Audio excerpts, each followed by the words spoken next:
Ela mora aqui, mas viveu muitos anos na Alemanha. Mas ela é de cá? Nasceu cá? Não. Na Alemanha. E os pais? Os avós são de Vila Real. Nasceu na Alemanha.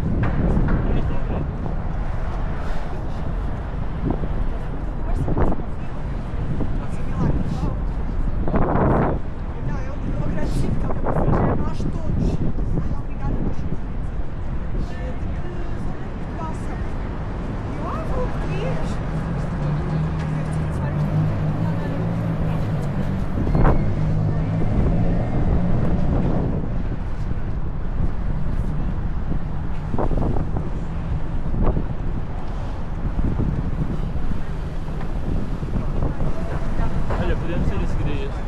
Olha.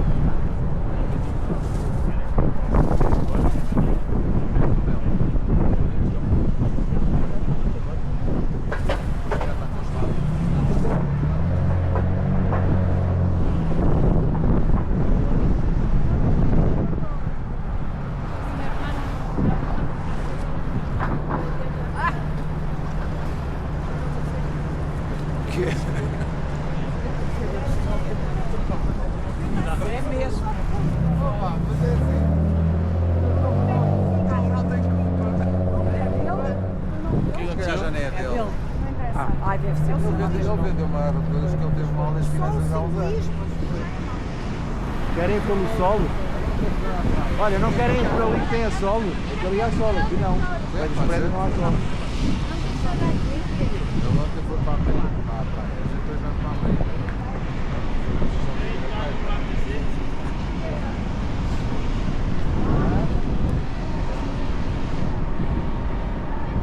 Isso é uma universidade.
Olha estes passarinhos tão pequeninos, tão giros, vermelhos.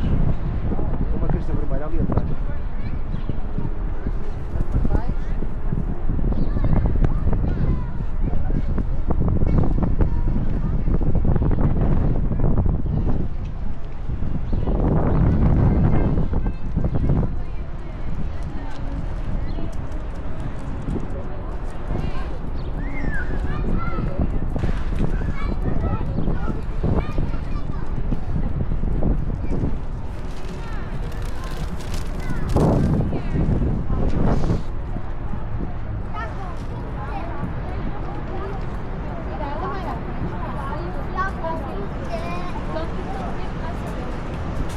prédio é giro. Tanto faz calor como faz frio. Deve ter um tigre ali no meio. Estou a brincar.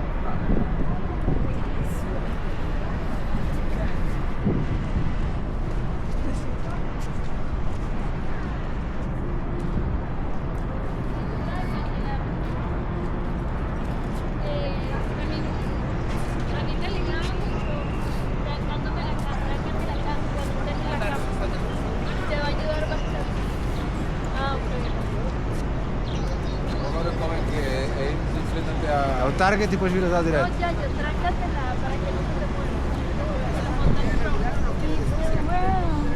vais passar pela roda?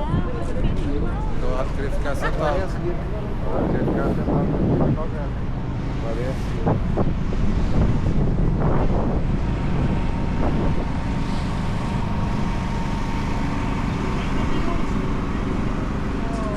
Architectural icon. Já estou a sentir este labelo maior. 1893, Nós devemos estar bem. white buildings, Já dazzling estamos nos lighting, 25, 26. such as electricity, elevators, and the Ferris wheel. Depois de uma pastilha. As the birthplace of the skyscraper, Cento e tal, né? Chicago 110. flows in usage of glamorous Art Deco buildings and modern architectural styles. E os ouvidos? Soaring 110 stories high, a new American icon is born. It remained the world's tallest building for almost 25 years. Today, experience spectacular views from all directions and feel the great É um poço de ar. Welcome to Skydeck. 103. Ai, é bem.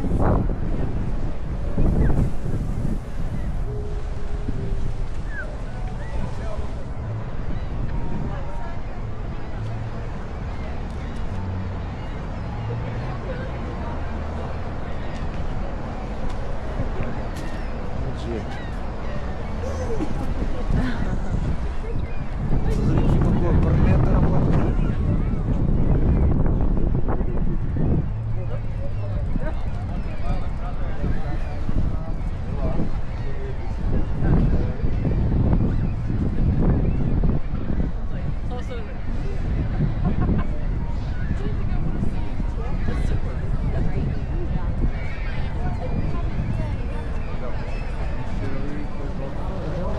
Also, usually Art Deco buildings are large geometric forms that are symmetrical, cut them in half for your reasonable size of viewer only.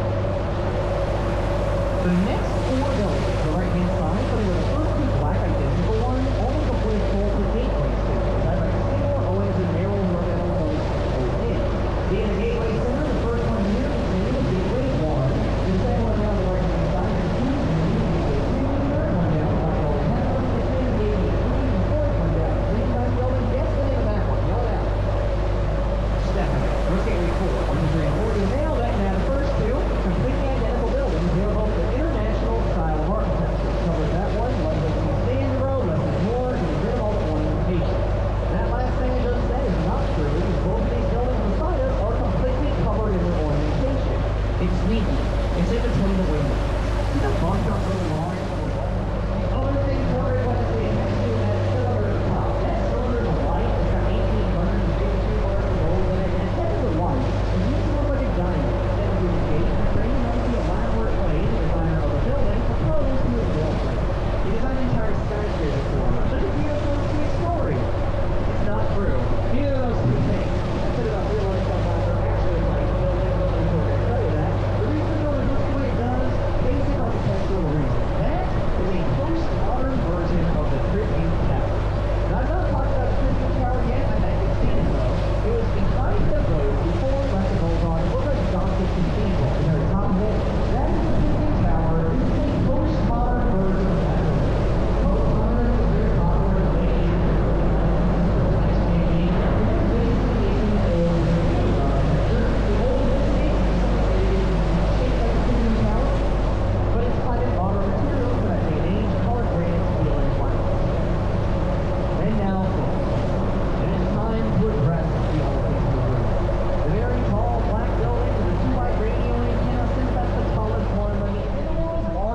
Starbucks is here. It's called the Roastery. It's 4 stories tall. It's about a 10-minute walk away from the Mammoth Boat Dock, and I'm pretty sure the Roastery is the only place in Chicago you can buy a small coffee for $15. I do not get a lot of soapboxes on this boat. I'm gonna get on this soapbox. If you love coffee and you think the best coffee in Chicago is at the roastery and you really want to go, don't go to the roastery. What are you doing? Here's what you're gonna do at the roastery. You're gonna wait an hour in line and spend $15 on a small, sorry, tall Starbucks coffee. If you want to eat better coffee for like a fifth of the price, you can only get in Chicago. Banana's idea, go to any local Chicago coffee shop. I'm gonna list out a few. First one that's gonna come to mind, they've got a little Hollywood on us, but intelligentsia coffees from Chicago. That's a lot better than Starbucks. There's also places like Cafe Deco and Necessary and Sufficient Coffee. Got us in the bakery, got us in the grocery store for breakfast. An amazing bakery with great coffee, great pastries is Lost Larson. Now, the pastries are a little bit pricey. Lost Larson is often referred to as Lost Wallet. But yes, the coffee's really great. It's the best drip coffee I've had in this city. Four-letter word in Logan Square. Really? Nice. Yeah. Four-letter word in Logan Square. Also, talking about Logan Square, my favorite coffee shop in this city is The Brood. I am a big fan of horror movies. The Brood is a horror movie-themed coffee shop. Speaking of themed coffee shops, any dark matter coffee shop has a different theme, like UFO and cowboy, spaceships. It's really neat. So yes, if you really want a good coffee, don't go to Starbucks. What do you do? And I know that's terrible. Our tour guide said don't go to a big tourist attraction. It's Starbucks. They definitely take the hit on the right. And I was never even an employee of them, and I still feel that way. You're going to see a curved green glass building called 333 West Wacker, designed by Cohn, Pedersen, and Fox in 1983. Another good example of contextualism, the river bends, the building bends with it. But another fun fact about this one, has anyone here seen the film Ferris Bueller's Day Off? Anyone? Anyone? A lot of people. There's a scene in that movie where he's dancing in the parade, and his dad looks down from his office building onto the parade route below. That's his dad's office building. That's the building they show as his dad's office building. And here's why I had to correct myself there. In that scene, they show a shot of this building, and they show the actor walking through the office, and he looks down at the parade route below, then they show Ferris dancing in the parade. The shot is of this building. The actor was walking through an office, played his dad. He was walking through an office building in Toronto, Canada, different country. And then Ferris is dancing 6 blocks away on Dearborn. It's the power of movie magic and editing that made it look like all 3 of those things were close by when his dad was in a different country. If you lower your eyeline right now on the upper deck, if you're on the lower deck, this will be with your eyeline on the right-hand side. You will see our river walk. Our river walk was completed in 2016. It's got 8 different sections, all with a theme. This section's theme right here is fishing. We fish on these docks. And I said this a while ago. We have over 70 different species of fish living in the Chicago River. I would like everyone to hear me on the boat right now. We have over 70 different species of fish. I would not eat a single one of those fish. The Chicago River was very, very, very, very, very, very dirty. Now the river is very dirty. Don't eat the fish, but they do say, thanks to environmental efforts, we should be able to actually swim in this river by the year 2030. Yeah, 5 years. I'm gonna give it a few more decades. Maybe by like the 2060s, I'll dip a toe or something. I don't know. Now keep it on theme. Let's talk about the bridges that we keep going underneath. Now the bridges, they have a name. They're called Bascule Trunnion Bridges. Bascule means seesaw in French. They open up like this. They open up every Wednesday and Saturday during the spring and fall to allow boats to come into the lake for the summertime or come into the river docks for the wintertime.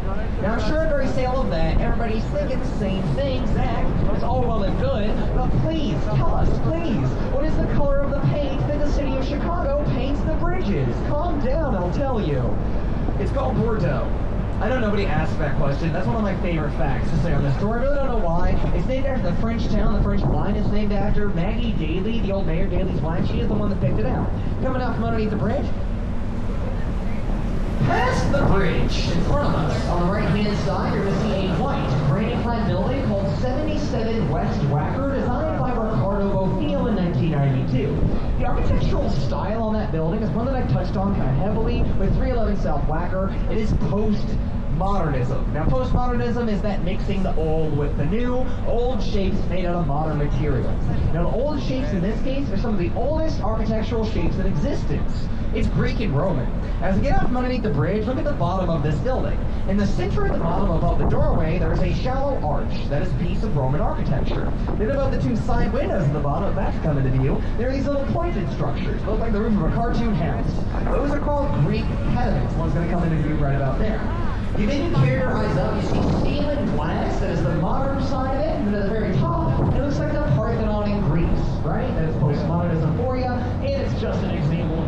beautiful a building can really be in Chicago. And then right next to it, we got 55 West Wacker, which is an example of brutalism in Chicago. Brutalism is an interesting style, because with that style, you're not necessarily trying to make your building look good, you're trying to send a message with brutalism. Now, the commonly held belief on brutalist buildings is that they're meant to look ugly or intimidating, and that is not always the case. Brutalism started in Russia in the 40s and 50s, and there it was really just meant to send a message. Then in the 60s and 70s, the United States adopted brutalism for their heavily restricted government buildings. Very heavily restricted. I'm talking like FBI buildings and NASA bases. So a lot of people think the word brutalism comes from the English word brutal, but it doesn't. It comes from the French word brut, which means raw, untreated construction material, because most brutalist-style buildings are made of raw concrete.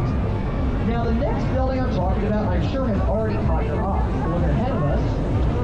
Ahead of us on the right, you're going to see a green terracotta-clad tower past Morton's The Steakhouse in giant white letters. At the very top, shining in the sun, real 24-karat gold plating is the clock tower of the Carbide and Carbon building. That is not gold leaf, it is plated, real gold up there. Now, that was built by the Burnham brothers in 1929. Those were sons of Daniel Burnham, the designer of the White City, and it was built in the middle of the Prohibition. That's why getting this building is one of the funniest ones in Chicago. Now, it was built in the middle of the Prohibition, and the Prohibition was the outlawing of alcohol in the U.S. The Burnham brothers were not big fans of the outlawing of alcohol. They were Chicagoans, of course they were. And so as a protest, what did they make their building look like? That's a big old bottle of alcohol. It's a bottle of champagne with the green and the gold at the very top. Now on the right, you're going to see a tall, skinny, white tower called the Mather Tower. The Mather Tower was first built in 1928. When that building was first completed, it was the tallest building in the world. For 2 weeks, and they got usurped. Also, the top 3 floors of the Mather Tower, a few years back, they began to crack and degrade. Instead of fixing them on site, they detached them, moved them to a new location, fixed them there, then flew them back in using a helicopter, and attached them to the very top of the building. Now, ahead of us on the right, you're going to see another older limestone-clad building called the London Guarantee, an accident building designed by Alfred Altschuler in 1922. It is the same architectural style that I talked about first on Wrigley. It's the French Faux art style with the 3 things. We're going to see an ornate bottom, a stack of plain flooring, and an ornately decorated top. Now, as we keep moving forward, if you look at the top of this building, the first thing you'll see at the top are these columns. Towards the very top, they're called Corinthian columns. But at the very tippy top of this building, there's another structure that has a dome on it. It's about to come into view. Now, that thing looks like a little temple. It's called a tempietto, and guess what that means in Italian? Little temple. And if you have a sweetheart you want to get engaged to, you can go up here for $3,500. So it's supposed to cost to do that, but they give you a lot for that. The tempietto's coming into view right now. They give you a lot for that. They give you a nice little kneeling place. They pop a fancy bottle of champagne, and that's it. That's all they do. Main word of advice, if you do decide to go up there to propose, make sure that person you're asking is going to say yes. Maybe swing by first in the elevator, I don't know. Swing it over to the left, pointing, you're going to see on the left-hand side, past the bridge, a limestone-clad building with very distinct church-like ornamentation at the top. This is the more classic version of the 311 South Wacker, the Queen of the Willis Tower's king. This is the Tribune Tower. That building is the result of a 1922 contest hosted by the Tribune newspaper. The contest was to design the world's most beautiful office building.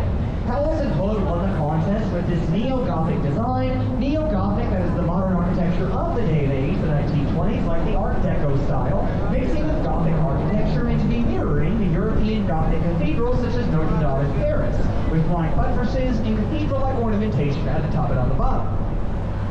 The guy that ran this contest, his name was Colonel McCormick, and he loved this building. He thought of it as a cathedral towards journalistic integrity. You know who did not love this building?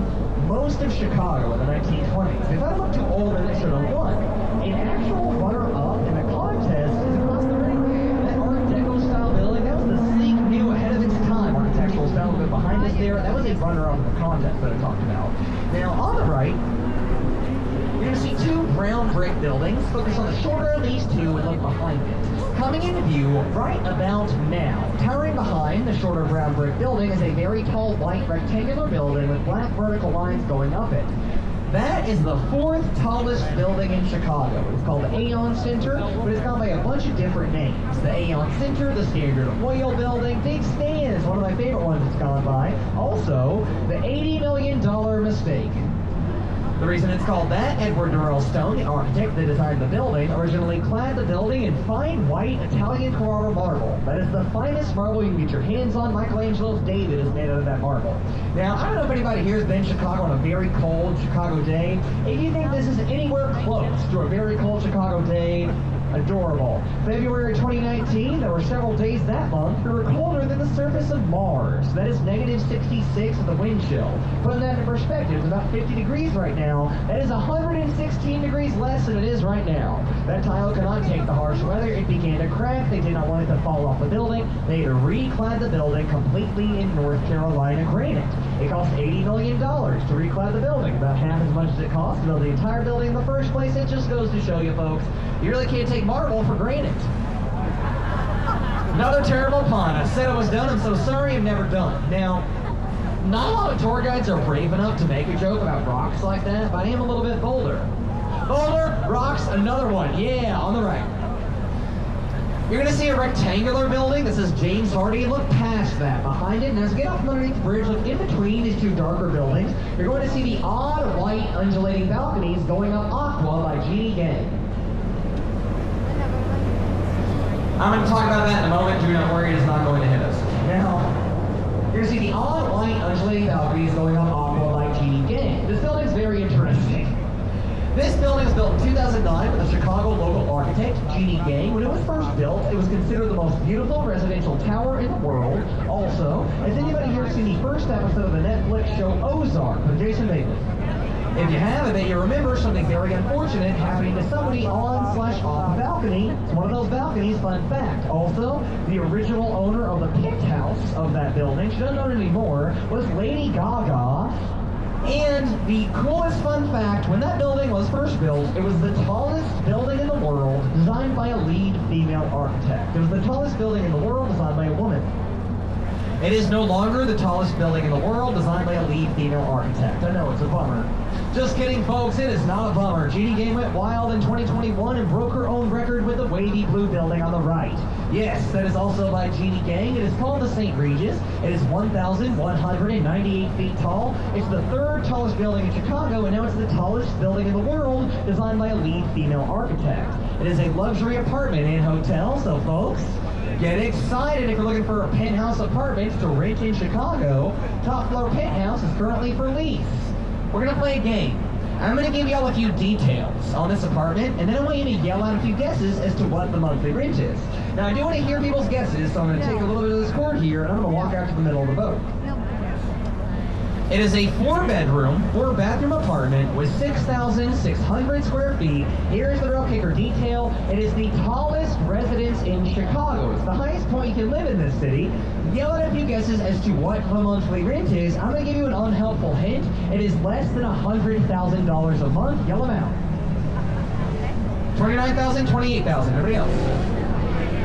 97, 20,000, 70,000. Somebody say 40,000. Somebody say 37,000. 35,000. What did you say? 48, 35,000. Everybody else? 38,000, 52,000. So should I do Price is Right rules? If you go over, it doesn't count. I'll do that. $35,000 a month wins it. Yeah, you got a little bit, because I said anybody say 37,000. It's $37,000 a month, so you got to pay that rent. Sorry. Yeah, it's $37,000, but it's 4 bedrooms and 4 bathrooms. Go get a few roommates. Split up that rent. Now, if I were to live up there personally, I would probably need to get about 60 roommates. And I'm going to sit down. And it's because I am not going to talk about what's around us. I'm going to talk about what is underneath us, the river. Now I've got a question. Okay, this is why that fountain actually exists. That giant spout of water, I'm going to explain that. Now, to answer this question, you got a point.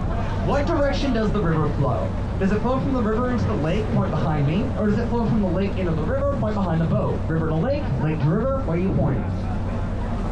If you're pointing from the river into the lake, I'm sorry, that's incorrect. Let me give you another chance to get a question right.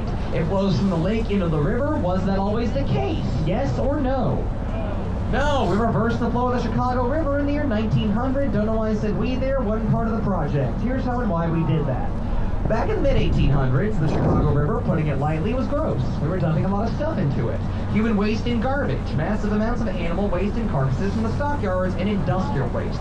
Chemicals from the factories getting dumped into the river. All that nasty stuff was flowing down into Lake Michigan, and you'll never guess where we got and still do get our drinking water. Yummy Lake Michigan, we were drinking all that nasty stuff. People started getting sick. Cholera started to pop up around the water supply. That's a serious issue, a waterborne illness. So they developed a group called the Illinois Metropolitan Water Reclamation District to solve this problem. Now, I'm sure at the first meeting of this group of people, the quiet guy said something like, "Hey guys, maybe let's stop throwing trash into the river." Then the really loud guy piped up with, "Let's reverse the flow." And then with his idea, it sounded cooler. This is the way they did it. They dug a 26-mile-long canal.